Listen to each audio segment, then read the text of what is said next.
Hi everyone, welcome to another episode of Outgrow's Marketer of the Month. I'm your host, Dr. Saksham Sharda. I'm the creative director at outgrow.co. And for this month, we're going to interview Dustin Brackett, who's the CEO and founder of HIVE Strategy. Thanks for joining us, Dustin. Absolutely. Thanks for having me. So, Dustin, we're going to start with a rapid fire round just to break the ice. You get 3 passes. In case you don't want to answer the question, you can just say pass, but try to keep your answers to one word or one sentence only, okay?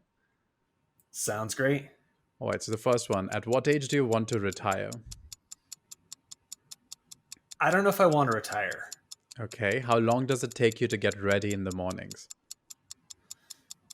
15, 20 minutes. Most embarrassing moment of your life? Oof. I'm going to pass. I don't know. Okay. Favorite color? Blue. What time of day are you most inspired? When I don't have meetings. How many hours of sleep can you survive on?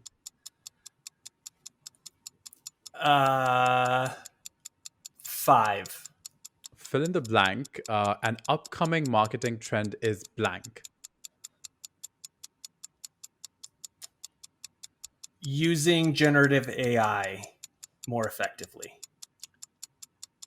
The city in which the best kiss of your life happened. Bailey, Colorado. Pick one, Mark Zuckerberg or Jack Dorsey.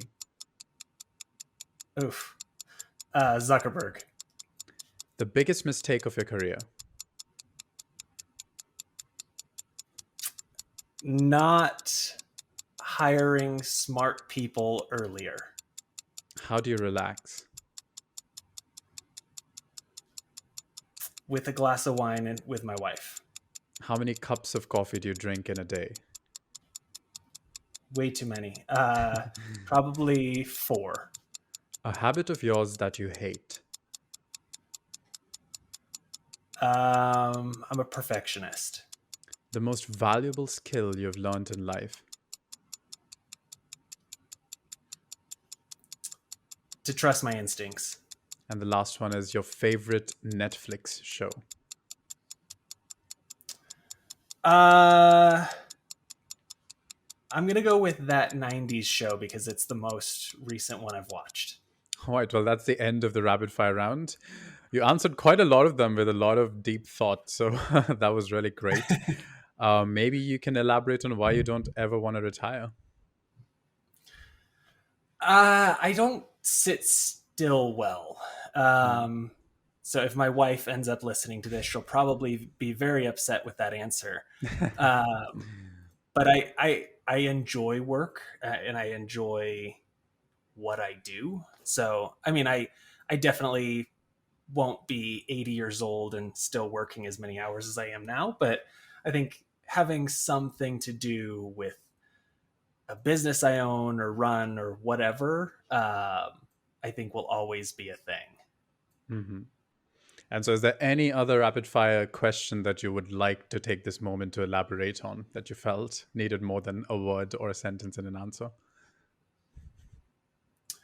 I think the future of marketing kind of question is interesting. And, it's the generative AI is such a big topic right now, but I think it's moving in a direction that it's going to become like a tool that we don't even necessarily realize we're using.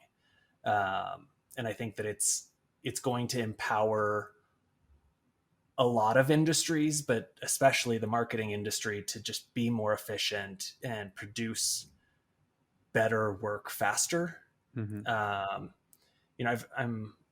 I've been going deep in the rabbit hole of AI in all the different kind of realms that it's touching right now. And I think it's very interesting, and I think it's going to change how marketers work, but also I think it's going to completely transform the marketing agency world. So I think it's exciting, but also I think a lot of people are nervous about what that brings. That's interesting. So I guess it's a very exciting time, almost paradoxical a time to drop a book like Market Like a Human in the world of AI. Can you tell us more about your upcoming book, Market Like a Human? Yeah, I think with a lot of our clients, like I've had a lot of conversations with prospective clients and current clients, and there's a lot of talk or a lot of like process behind like, oh, I want to buy this giant list and just start blasting everyone on the list because I just need more people in the funnel. And I think marketing has actually taken several steps back over the last few years because the focus has moved to like a quantity focus rather than a quality focus. And so Market Like a Human is really was kind of born out of frustration with like what marketing is today. And I don't think that as marketers we're being helpful or we're building relationships or we're establishing trust like we should be. And instead we're just spamming, right? And we're pushing sales conversations way before we should be even approaching a sales conversation. So the book is really, how do we start to realize that whether we're a business to business company or business to consumer company or a nonprofit company, like none of that really matters. What we're looking at is we're marketing business to human. Like on the other side of our marketing campaigns are humans getting that messaging, getting that content, getting those ads that we need to connect with. And our audience doesn't need us like they once did. They don't need to have a conversation with our sales team just to figure out what we do and how we do it and how much we cost. Like they are doing their own research, and the organizations that are going to win, and regardless of like what the economic climate looks like, the businesses that are going to win are the ones that connect on a human level. And how does such a human centric approach to marketing align with broader trends in consumer behavior and expectations? And what implications does this have for businesses in the long term? I think that as consumers, we're empowered more than we've ever been. And so the intrusive and spammy messages, like we can tune those things out. Like I go through every morning and I have probably 50 spam emails in my inbox telling me how people want to create content for me and want to book meetings for me and like sell me their widgets and their softwares. Like all of it's tuned out, right? I immediately block those things. I'm moving them to spam. Like we don't have to deal with the spam and the intrusive messaging like we used to. And so, I listened to one of your previous podcasts the other day with Mike Lieberman, and one of the things that he said is that I loved is we're moving back to inbound marketing, right? Like we have to earn that audience and we have to earn that trust and privilege to even like get in front of these people now. And I think that all of this and like kind of tuning in and connecting on a human level is how we do that. Hmm. And so, well, I guess one couldn't reduce this to a strategy, but but if I was to like bring you back into the lingo of marketing, what strategies can businesses then use to balance the use of, even stuff like technology, including AI, with a more human-centric approach? It's funny, like, so as I was finishing up the book, I have a leadership team at my agency, and we have a meeting every week to talk about like processes and people and things like that for the growth of the agency. And one of the like when Chat GPT really was becoming such a huge topic, I was falling down that rabbit hole. And in the directors meeting, I was like, hey, we really need to take notice of all the different AI tools out there and see how we can start to use and implement and kind of take advantage of those new resources for our agency as well as our clients. And one of my directors, Mallory, like immediately cut me off, and she's like, "Whoa, whoa, whoa! Like, dude, you just wrote a book called Market Like a Human, and now you're telling us we should look at AI? Like, that doesn't make any sense." And I hadn't really considered that perspective, like, because in like for me, AI is a tool, right? It's something that we can use to further our mission. It's just like a HubSpot or a CRM or any of these like different tools that we use on a regular basis. Like, AI is not a replacement for humans, but I think that it can help us to be better for our audience and help us to be faster, produce better content, and even free us up to do what we need to do in order to connect with people on a human to human level. So in a sense, then AI will leave enough room for the mechanical tasks to be automated so that humans can actually function on being really creative at a very meta level creative, you'd say. Yeah, I like for the book, I interviewed several people that I like really respect in different areas, and one of them was Paul Reitzer, who started the Marketing AI Institute. And Paul probably knows more about AI than like most humans in the world. And it was a very interesting conversation. But like one of the questions that I asked him was, how are you using AI to market the Marketing AI Institute? He told me the story of, well, they have events that they run regularly, and they have huge audiences. With AI being such a huge topic right now, like I think it's very easy for him to have big audiences for these events. And he was telling me, well, they can get up to 800 people at one of these events, and after the event they have somebody on their team dedicated to reaching out to every single one of those people on LinkedIn personally, connecting with them, sending them a message, thanking them for joining, answering questions, things like that. And he's telling me the story, and I was like, okay, like, dude, you haven't mentioned AI once yet. Like, how does AI impact this? And he's like, AI for us has freed us up to do those things. It has taken the medial tasks, the kind of mindless things that we don't want to do and that just clog up our calendars, take up our time. We're using AI to accomplish those things so that we can actually connect in a human-centric way, in a more meaningful way, because we've freed up that time. And so like they're not using AI to create all their content, to automate all of their messaging, to like do these things that we still need the human touch with. Instead, they're taking things off people's plates that they don't want to do anyway, and that AI can do faster and potentially better, so that they can touch those people individually, human to human. Hmm. And so, your idea of human centric marketing, to what extent do you think uh, is one able to measure the success of marketing efforts when one has this kind of strategy in mind? What is the way of like collecting ROI? Because that's already dehumanizing a bit if you start looking for ROI, I suppose. Yeah,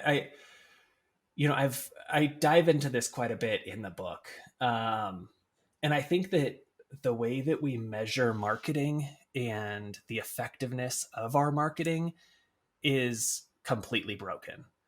Like, we have turned into a quantity only focus with our goals and our KPIs, and it's a result of sales saying we need more leads. It's a result of C-suite saying we need to push more people to the website. We need more followers on social media. We need more contacts in our database and in the top of our funnel. And it's always like this more focus, right?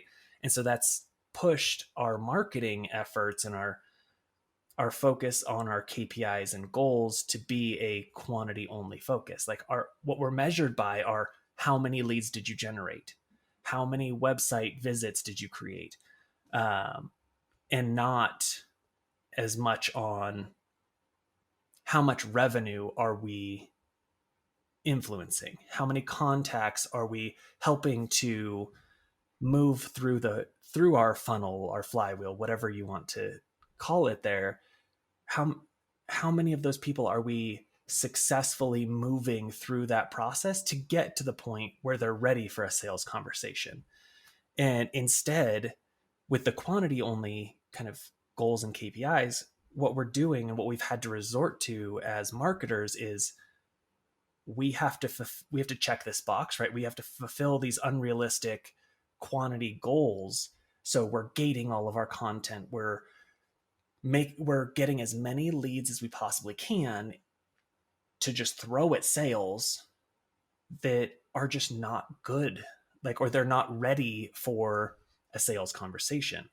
And I mean, I don't know how many times I've seen it, but like, there are companies that somebody subscribes to a blog and they're immediately being pushed to sales, or they download a basic piece of content and fill out a quick form, and then sales is calling them.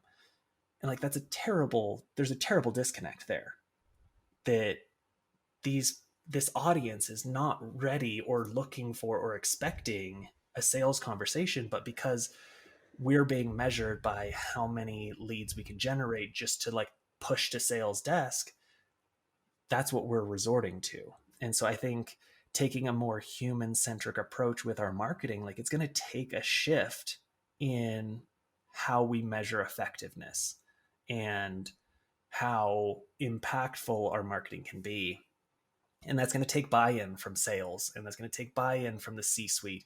And we're going to have to educate internally to say, hey, me throwing 1,000 leads at you that don't want to talk to sales, and you end up with a few of them that you maybe have a good conversation with, like, that's not a good use of sales time, and that's not a good experience for our audience. And instead, like, we need to get back to really qualifying and nurturing and being measured by how many quality conversations can we produce for sales, and how can we really connect with our audience so that we nurture them and educate them to get them to the point where they're ready for a sales conversation or a demo call or whatever the case may be. And I think we have to really take a step back and make our KPIs and our goals for the marketing team, regardless of what your organization is, and make those quality focused goals instead of quantity focused goals. And to what extent, I can't help but think, is the concept of human-centric marketing that you have kind of overlapping with the trends around authentic marketing or authenticity-driven marketing? And what are the I mean, I think differences, it's, if any? yeah, no, I think that it's very connected. Like, authenticity is one of the main pillars in my book, that we as a society, like, we're reevaluating things, right? Like, we're looking at organizations to be transparent and be authentic in their messaging and who they are and how they're communicating with us and what they're producing.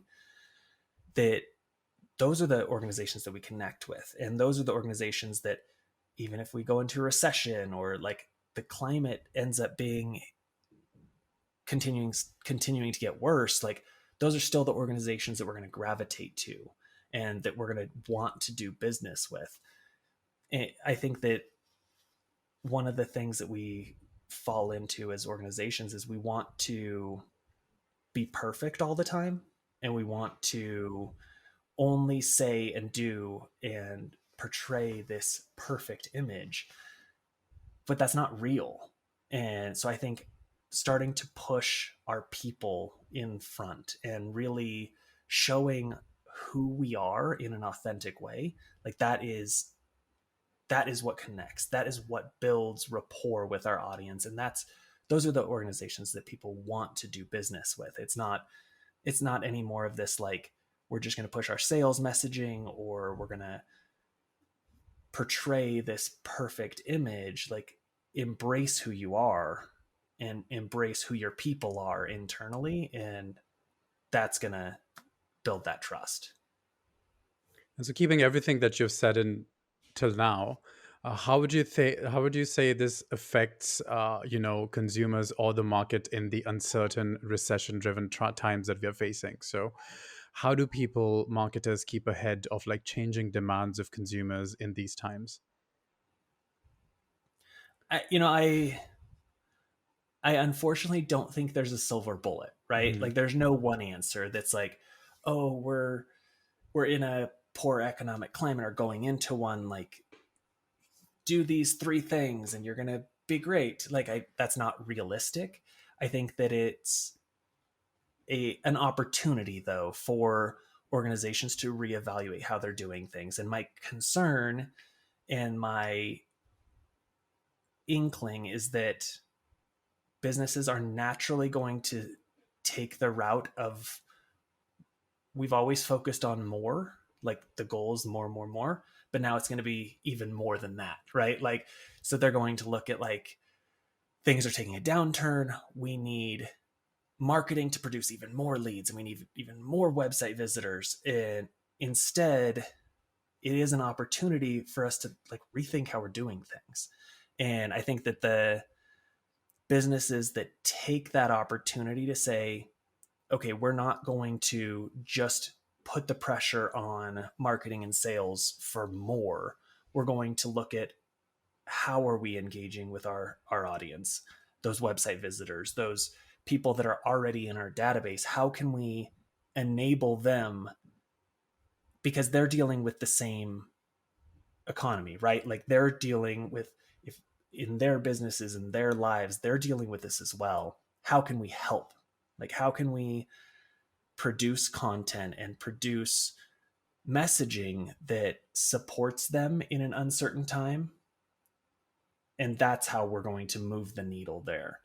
So I hope that as we start to figure out like what this economic climate looks like over the next year or so, I hope that people understand, or businesses start to understand, that the helpful businesses are still going to be the ones that rise to the top. So you would say it's even more of an opportunity to do human-centric marketing.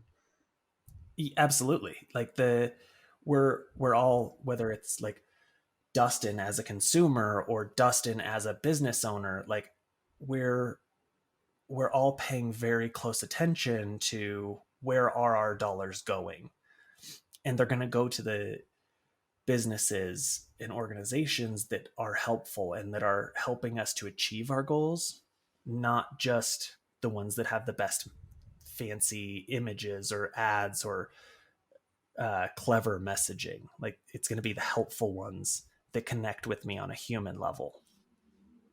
And which kind of social network or channel you'd say is at this point at the forefront of human-centric marketing if one wants to do that? Like where does one go? I don't know that there's a direct answer to that. Hmm. Like I think that part of connecting with our audience is spending our time and our resources in the places that they want to spend their time. So I think from a B2B perspective, like LinkedIn has done a great job of enabling businesses to connect with messages and in new ways. Like, I'm having a lot of fun with polls and things like that on LinkedIn that give us new opportunities. I think that every social network has an opportunity to do that. Obviously, some of them have like very limited organic reach, but I think the point is, if you're truly connecting with your audience, those messages will grow and they'll get seen by the people that you want them to be seen by. So I would just say take stock of who your audience is and where they want to see your messaging and how they want to consume that, and that's how you can connect. And why do you think short form video is one of the things that's risen in this times? Is it because short form video is more authentic in its like a presentation, or what would you feel about that? Yeah, absolutely. I think that Short form video is just an opportunity for us to show our human side, right? And you have to get your message across quickly, and it's not always perfect. And honestly, the videos that we have the most fun with and that we resonate with are the ones that maybe even have a mistake, or they're not like 100% professionally produced video, and like they just show a human side. And like with them being so digestible, they fit in so well to like our like fast-paced lives. All right, so the last question for you is more of a personal kind. It is, what would you be doing in your life if not this right now? So I have two answers. One is the unrealistic version. So I played 10 years of semi-professional football. I love the game of football. My unrealistic answer is playing in the NFL. That was always like the dream growing up as a kid. Completely unattainable dream, but like that would be like the ultimate answer. I think realistically, I've been away from football for a little while. Like I've been retired for 6 or 7 years now. And I would love to get into coaching. So looking at eventually, I think that's a path that I take of, coaching high school or something like that. I love the strategy and tactical nature of football. And so if I wasn't doing this, I would love to be on a coaching staff somewhere and teaching the game of football. So in another universe, I'm interviewing you as a football NBA star. Right. But okay. Well, that's the end of the interview. Thanks everyone for joining us for this month's episode of Outgrow's Market of the Month. That was Dustin Brackett. Thanks for joining us, Dustin. Absolutely. Thanks for having me. Check out their website for more details, and we'll see you once again next month with another Marketer of the Month.